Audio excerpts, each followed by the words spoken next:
Welcome to Love Thy Lawyer, where we talk to practicing attorneys about their lives in and out of the practice of law. I'm Louis Goodman, the host of the show, and yes, I'm a lawyer. Nobody's perfect. Today, I'm super excited to talk with Massachusetts attorney Benny Gold. Benny, like me, is an attorney, and he's also a podcaster. He hosts the very successful The Lawyer Stories podcast. He and I share an interest in attorneys and what makes them tick. He also has a wife and a young family, so his life, no doubt, is a bit of a three-ring circus. And we're going to see what's under that big top. Benny Gold, welcome to Love Thy Lawyer. Thank you so much, Louis. It's great to be here. And by the way, I love your show, man. You're doing great things. I love the spirit that you have behind it. Keep going. It's a great thing to discover that, you love podcasting.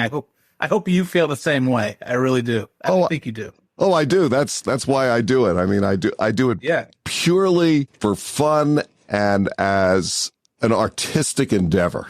I love it. That's terrific. Yeah, that's really great. Thanks for having me. I appreciate it. Where are you talking to us from right now? So I am in central Massachusetts. I'm not originally from here. I'm a transplant. I'm from Portland, Maine. I've lived all around New England, and I've lived in like a few New England states, Maine, Rhode Island, Massachusetts, which I'm here now, Connecticut for a while. So right now I'm in central Mass near the Worcester area, about 45 minutes from Boston. So you're licensed in other states besides Massachusetts, correct? Correct. Yeah, I'm licensed in Connecticut, Maine, and Massachusetts. Wow. Yeah. I spent a fair amount of time in Worcester, went to some great concerts at Clark. Really? Okay. So one of my best friends went to Clark back in the day. I live very close to Clark. What concerts did you see? I'm just curious. I remember seeing Ike and Tina Turner there. Oh, very cool. And I had like a third row seat, and I'll bet there weren't more than 600 people in the auditorium. That's awesome. Yeah, it was amazing. So you grew up in Maine, you said? Yep, Portland, Maine, born and raised. Is that where you went to high school? I went to high school in Portland, yes. Yep.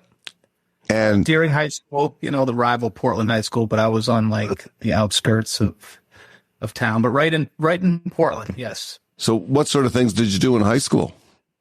What did I do in high school? Yeah, I mean, besides studying practical math and American history, I mean, what sort of things? I actually played sports for a few years. I played, my freshman year, I did like football, baseball, basketball. Sophomore year, I think I gave up on basketball and just did football, played some baseball. By senior year, I wasn't really doing much besides quote unquote focusing, getting in college and maybe playing some softball and doing what I guess normal high school seniors do. But I did love playing sports back then. I thought it was a good time. Well, at some point you graduated from high school in Portland and you went to college. Where'd you go? So I went to UMass Amherst, which is actually pretty close to where I am now. Had a great experience there. Was a founding father of a fraternity, ZBT. And yeah, I mean, UMass was a great place. It brought like kind of the suburb and the country together with like city kids from like New York and New Jersey. And I really enjoyed that experience a lot. So do you consider yourself a country kid or a city kid? That's a great question. I don't know. I never really thought of it like that. That's why you're a podcast host. That's just a great question. And I don't, when people say I'm a little of both, that's a little bit of an annoying answer, but I think I have some aspects of both actually, but I think I'm definitely more laid back. What was your experience at UMass like? So UMass was kind of eye-opening. I remember going there as a freshman. And, me being from Maine, not really caring about like certain fashions and that sort of thing. And then seeing kids for the first time, wearing like Abercrombie and Fitch. And like, I didn't even know what that was when I went there. That was like kind of the big thing that like everybody was wearing. And, I really enjoyed my major. I was in legal studies, which I loved. The professors were like unbelievable. They were like Yale and Harvard graduates who would just talk to us. And you just had to keep listening because they were just so erudite and smart. And I really loved being a legal studies major there. And it really piqued my interest. And I thought, I love learning legal studies and the law. And I wanted to pursue that further eventually. Well, when did you first start thinking about being a lawyer? When did you first say, hey, you know, I want to be a lawyer? That's really where my career path is headed. Yeah, I mean, I think in legal studies, I just kind of, you know, I have some family who are lawyers, you know, and I saw them become very successful, and they hone in on like one area of law. And I thought that sort of, I wasn't a math and science person, and I really like loved constitutional law at the time, just reading a lot of the cases and decisions. And I wanted something more. I wanted something concrete. And I just felt like in undergrad, I wasn't done. But I did end up taking a year off before law school because I wasn't 100% ready. I probably should have taken like 3 years off in retrospect. But what did you do during that year off? Oh, I worked out a lot. I got into the best shape of my life, going to the gym like all the time, 7 days of running, and basically worked for a company that like sold vitamins. Like I don't have this story about I worked for this law firm as a paralegal, and I didn't get hands-on experience. I did nothing like that. I literally just stayed at home after undergrad, went to the gym like 6 or 7 days a week, and that's it. Got in shape and worked a little bit and had fun. Tried to have a little fun on the side. I get it. I worked as a road manager for a band during my 1 year between college and law school. Okay. It had nothing to do with the law or anything. But I have to say, I think that experience of just working and just being out of school really helped me focus a lot when I got to law school. What do you think?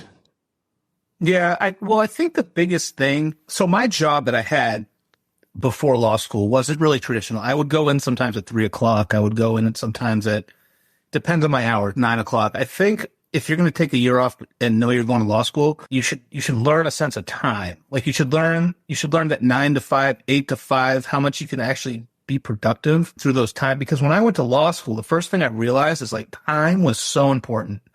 You know, you needed to figure out how to, if I wanted to get done with this memo by 10:00 at night, I need to sit down and start doing this at 11 a.m. You know what I mean? So I don't know if I necessarily like prepared myself. I think I ordered some books off like eBay, some case books, and just to read the language, but that was about it really. Where did you go to law school? So I went to a school called Roger Williams in Rhode Island. And how was that experience at law school? You know, it was okay. I think it's a good school. It's the only law school in Rhode Island. It's a pretty good school. I don't know. I think you get with law school, you get what you put into it. You'll get out of it. It's true. Most things in life, don't you think?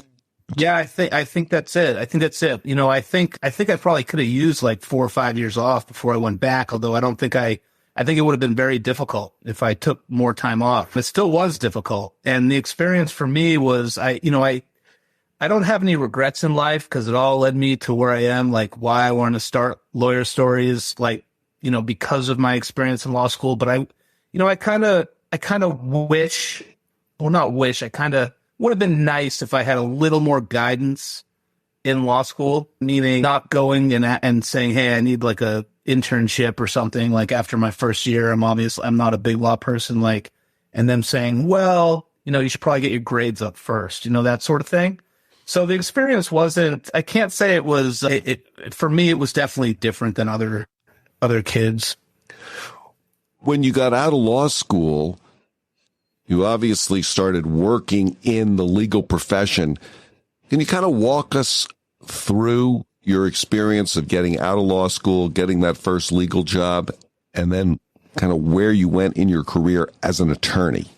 I actually didn't go right into the law. I had like a stint in New Jersey for a couple months while I was there for the actual current mayor of Hoboken, who was a great guy. He gave me great work, but the situation didn't work out for me. I ended up moving back to Maine, unlicensed, and then tried to figure out like where I could go from there. For some reason, I had like a bunch of friends from Connecticut. So one of my good friends said to me from law school, said to me, hey, I bought a house. I'm going to like take the Connecticut bar and like move down here. So I passed the Connecticut bar. I moved down there and I got a job in Connecticut, right in downtown New Haven. And I started off as a temp down there in a legal department at a housing authority. So that's sort of how I got my start. And I'm still in housing, which is crazy. But I started at a housing authority in New Haven, which was a very interesting experience. I definitely appreciate it. And what sort of practice do you have now? I mean, I know you have the podcast and we're going to talk about that, but what sort of legal practice do you have? So when I was in New Haven, I was doing landlord-tenant. I was going to court representing the housing authority for tenants in low-income housing who weren't paying their rent. So I was doing eviction cases at housing session in downtown New Haven. At the housing authority, I got an opportunity eventually to move up in the housing authority structure and be an assistant director. So I took the job back in Massachusetts. And then eventually, a couple of years later, my boss, great guy, left, and the board there appointed me executive director. So right now, my current role is executive director of 4 public housing authorities in central Massachusetts. It's a great job. I'm thankful for it every day. And then I run Lawyer Stories on the side. So right now, I'm actually not in the practice of law. But you're using your legal skills in running the housing authority. 100% right, Louis. I'm always looking out for preventing us from getting sued and watching liability and people saying, hey, should we do this? Can we do that? No, don't do that. Like, don't put that in writing. Like, they fell down? Are they going to file? I mean, it's a great job. I work with great people and I definitely feel I have my law degree right above me where I work. The housing authority supports it completely. Me being an attorney, I think I got the job because I was an attorney, the assistant director job. Yeah. So I am using that in my quasi-governmental position right now. So if a young person were just coming out of college, would you recommend the law? I think there are a few reasons to go into law school, or a few things that help you, right? If you have family that's going to help you financially pay for law school, because it is a very big undertaking. And I think a lot of kids don't realize that. I would recommend going to a school where you're not going to get yourself into a crazy debt. I would also recommend, if you have family members in the profession that can bring you in or teach you something and be a mentor, I would say go to law school. But it's a difficult decision. I think kids look at those glossy magazines of the school, the brochures, and they're thinking to themselves, I want to go. They get suckered in, and then they owe all this money. So I think it really depends on the situation. But I would never prevent or tell somebody not to go, because there are people out there who have these hopes and dreams of being civil rights lawyers, of being the next Ben Crump, and I'm not going to be the one to tell them not to go. I just think I see it more practically now. What do you think is the best advice you've ever received? Oh, that's a good question. There's always a way to figure something out. There's always a way to do something, even though, you might, as pertaining to my career, there's always a way to succeed and do stuff. And you also have to trust yourself. If you don't show faith in yourself, nobody is going to. You have to show faith in yourself. When did you decide to start being a podcaster? That's a great question. So basically, I started the Lawyer Stories Instagram account. I don't know are you on Instagram, Louis? A little bit. Okay. So we have a page that I found in 2017 that I started. I've seen your Instagram page. Should I start there? Sure. Start wherever you want. Okay. So in 2017, I was with my fiance at the time, and I turned to her at we were going out for dinner. I'm like, I just read this Human of New York thing, and people talking about themselves in New York City. Have you ever heard of Humans of New York, Louis? No. Okay, so it's people. This guy Brandon Stanton stops these New Yorkers on the street and asks them situations, and they speak in the narrative form, right? And they talk about something that's gone on in New York, or a situation that they have, or where they are in their present life. I was like, man, I would love to hear lawyers speak like this, a down to earth way. So I'm getting to your question. Don't worry. So I was out to dinner, and I turned to my girlfriend at the time. I'm going to start this thing called Lawyer Stories. And it's not about going to court and having an attack, or going to court and being rude to the judge. This is about people telling me their path to the law. I want to hear it. I had one. So after a couple of years of that, we had a network that started to get some traction on Instagram. So I had this event in Miami, and then in like 2019, and then I said, I really want to bring Lawyer Stories off the page. So I need to have a podcast. So, just to make a long story short, it's a long story for me. It doesn't have to be for you, Louis. So Thank you. I sent to, I had my sister come on, and we didn't even record video at the time. And I was like, hey, ask me these questions about Lawyer Stories for episode 1. We're going to do this, and just ask me, and I'm going to talk about what it is, what I'm doing. And that's sort of how the whole thing started. It was actually February 2020. Yeah. A date that will live in infamy. Yeah, right.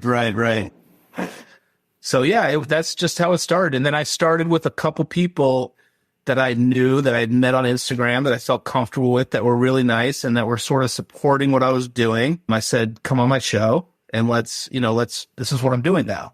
Let's do it. How has that gone for you? I mean, have you been able to monetize that, or is it something that it's more a labor of love?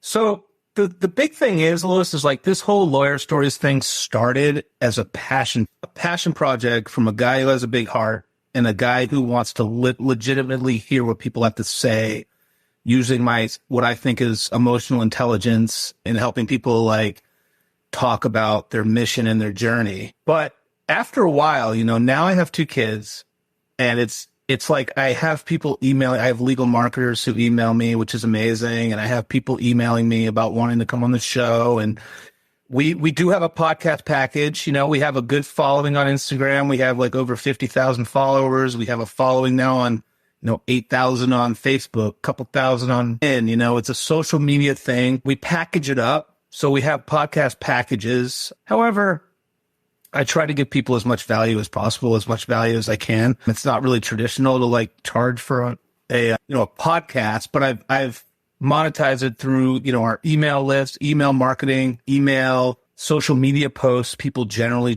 sometimes charge for social media posts. So we do have some sponsored packages for people who come on. I don't know if I'd have I love what I do. It's still a passion project, but it takes a lot of time. I record once or twice a week. Those are my slots. I, 2 kids, 3 and under. My son will be 4 on New Year's Day, and my daughter just turned 1 last Friday. So, I Lawyer Stories needs to receive some value too. It's not what it's all about, because we are coming out with some new things that it's going to be really interesting. And with all that said, I love it. I love being a podcast host. I would just say to anybody listening to my podcast, if you listen to the Love Thy Lawyer podcast and you enjoy it, I would definitely go to whatever app you use to get your podcasts and check out the Lawyer Stories podcast, because there is I think there's a certain similarity. I mean, you and I are different people and we have different interview styles, but I think that we both are interested in lawyers as people. Yeah, no, I definitely, it's really cool. Talking to you, I definitely feel like somebody's having me on their show and I'm talking the way I ask questions. So that's really nice. You've worked in the legal system and you've seen it from a number of different sides. Do you think that the legal system's fair? Oh, geez, Louis, isn't fair.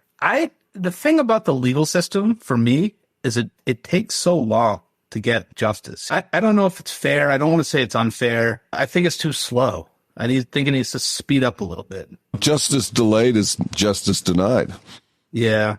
Listening to personal injury attorneys talk and, how long it takes to process cases. It's crazy. You mentioned that you have 2 young children. Yep. I'm wondering what sort of things that you and your family enjoy doing on a recreational basis. Oh, well, thanks. Nice question. So, my daughter just turned 1. She's the sweetest thing ever. And she likes to eat her little mozzarella cheese and dance around while I hold her to some hip hop stuff and try to roll the ball a little bit. And then my son, who will be 4, He's a smart dude. I know everybody says that about their kids, but mine is, he likes to play. He had a soccer class. I'm trying to teach him how to throw the football. He likes to actually do hip hop. He's like good at dancing. So he likes to hang out with adults too. He likes to talk to like the people. He likes to talk. So yeah, that's basically what we do. We went apple picking last weekend. We go to we're in Central Mass, right? So we go to farmlands and apple picking and do that sort of thing. Okay. How about this question? Yeah. Is there somebody living or dead who you'd like to meet? And if so, what would you like to ask them about? Living or dead? Holy. That's why we have editing.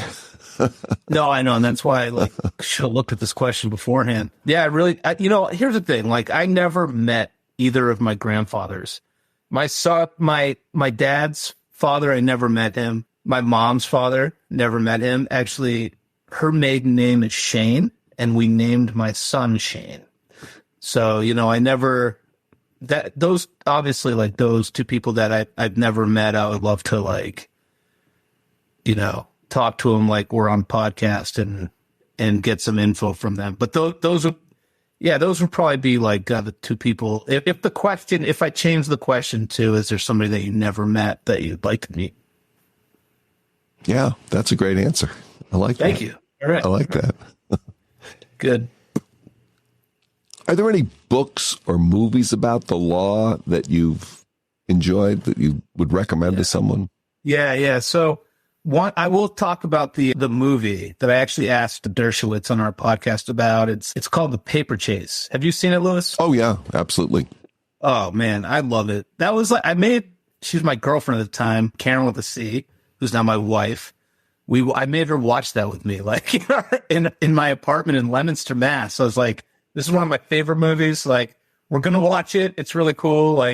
Just traditional Harvard law, kids studying their butt off. I loved it. I love that movie, The Paper Chase. Here is a dime, Mr. Gold. Take it out in the hall and call your mother and tell her you will never be a lawyer. That's right. It's amazing. I love that movie. I mean, maybe that, a lot of people are caught up in these other things, but I think that's one of the best. Lewis, what are you practicing now, by the way? Are you doing criminal? I do nothing but criminal defense in Alameda County. Amazing. Yeah, that's it. Do you do DUI and stuff like that? I do lots of DUI. Okay, that's awesome. All right. How do you define success? So that, some people would think that's a really hard question, and it is, but I will tell you this. If you are happy and you found your strength and you're doing something that applies your strength, I think you're happy, and I think you're successful. Do you think you're playing to your strengths these days? Yes. I'll tell you why. It took me a long time. Out of law school, it did. Lawyer Stories was something that came. It's a personal thing. It really is. It's close to my heart. It wasn't a business when I started. It's a personal thing. And when I started the podcast and I started talking to people and making them feel good and talking about what they do, I felt doing this and creating the content that I was on the podcasts was really playing to my strength, and the law degree finally really helped with it. And Lewis, let's not forget about my, my full-time job. I get to help people all day. I manage 24 people, and I get to help people who otherwise couldn't help themselves. So that's such a blessing to be able to do something like that. One of the people that I interviewed for my podcast is a young woman who's a deputy district attorney here in Alameda County.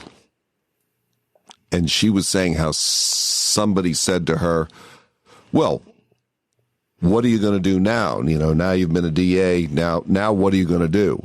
And she said, I don't know. I love this job. I want to be a DA the rest of my life, I think. I just so support that because she loves the work. She feels she's making a real contribution.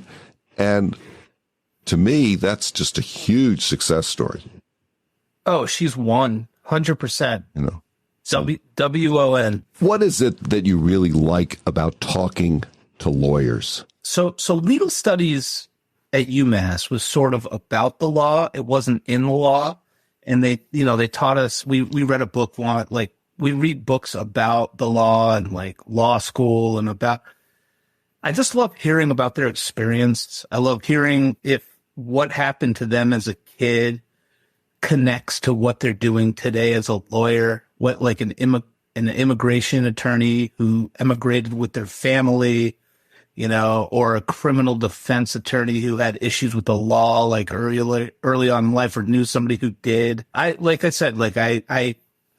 sort of depend on, I consider myself sort of emotionally intelligent, and I really enjoy speaking to people and making them feel good about themselves. And I'm able to do that with attorneys. And I think my law background helps with that.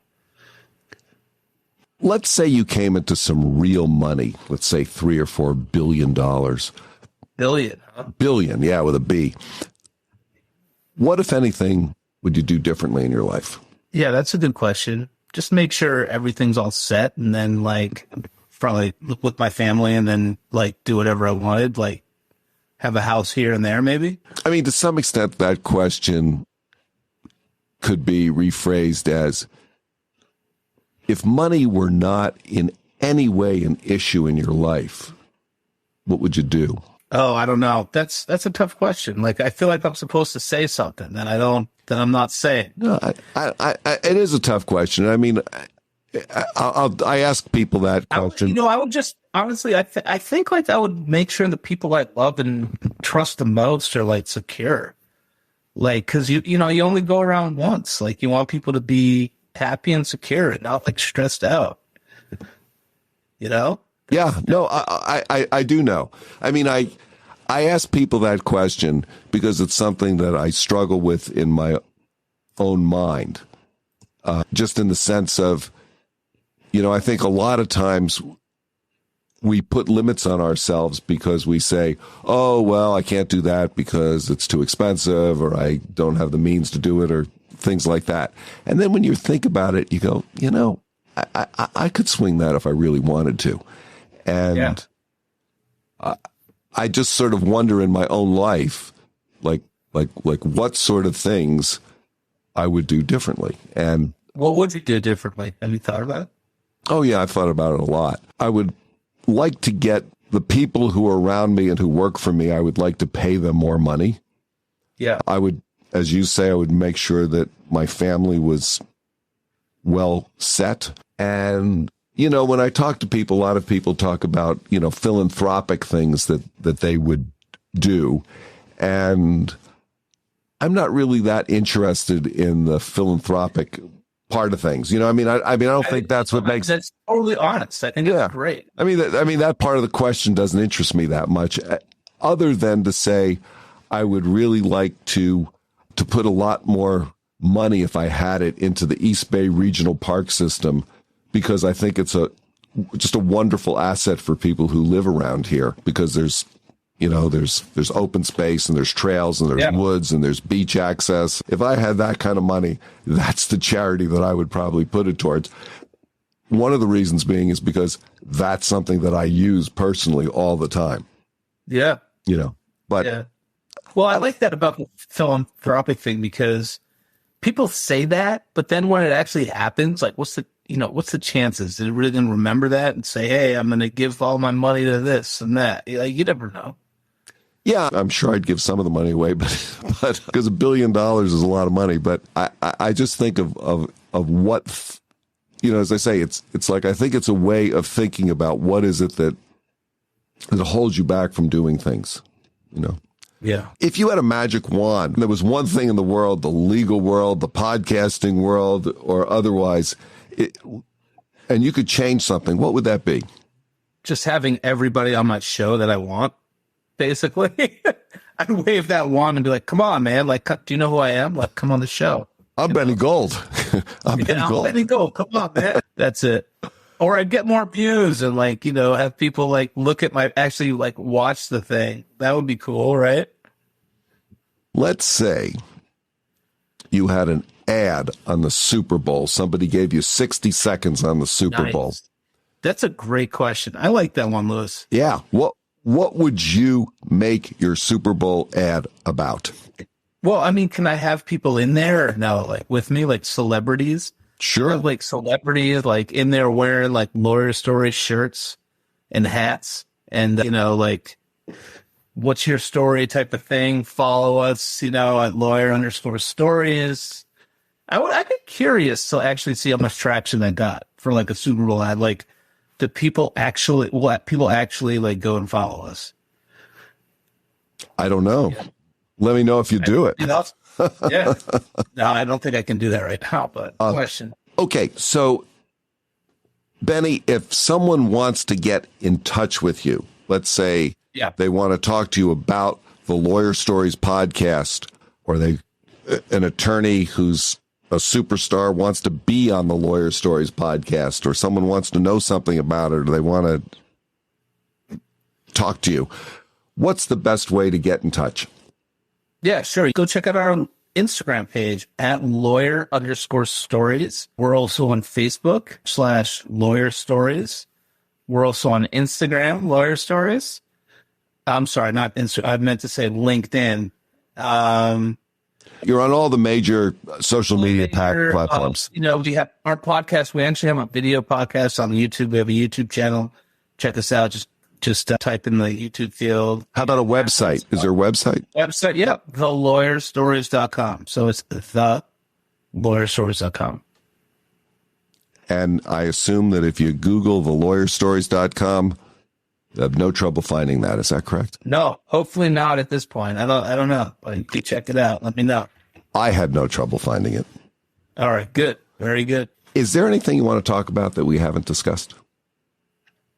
No, I mean, I just want to say, I know going back to like the monetization of Lawyer Stories, it really didn't start as a business. It started as something I love, and talking to people and hearing how they ended up being lawyers and if they had any challenges, inspirations, or motivations. My whole thing is awareness. I want people to know that we exist and know that you can go on our Instagram and scroll through our feed and read through the couple thousands of stories now from lawyers and law students and connect with them, because you're not alone. People out there have some of the same issues that you did and that you do, and you can find people, you can connect with people. That's our big thing.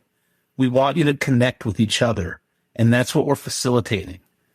So we are starting a big membership platform. We're launching it in 2023, and our goal is to connect people. And I will connect you. If you see somebody out there that you want to connect with, that's what I love doing. I love being a social broker, so to speak. Make sure you connect with Lawyer Stories, and we'd love to meet you. And to Lewis, you're doing an awesome job. I love your podcast. Keep up the great work. I love that you've found a passion outside of practicing. That's very important.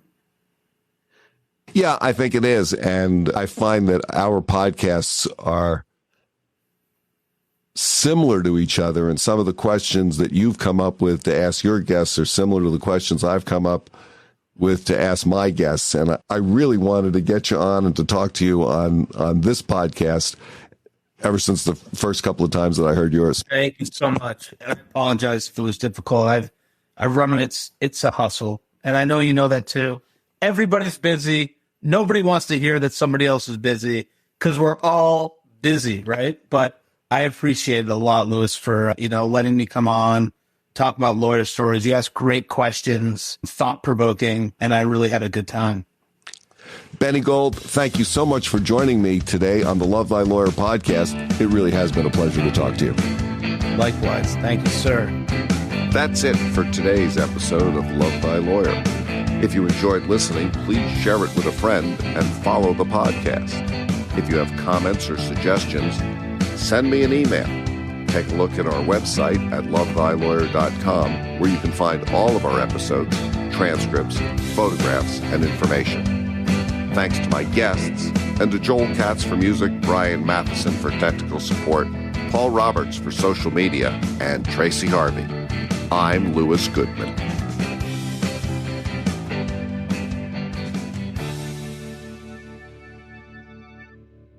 Right. So the thing is, and this is my fault because I probably didn't prep the podcast host enough. That might take a little while for me to think about. I'm sorry. I don't mean to be such a dud.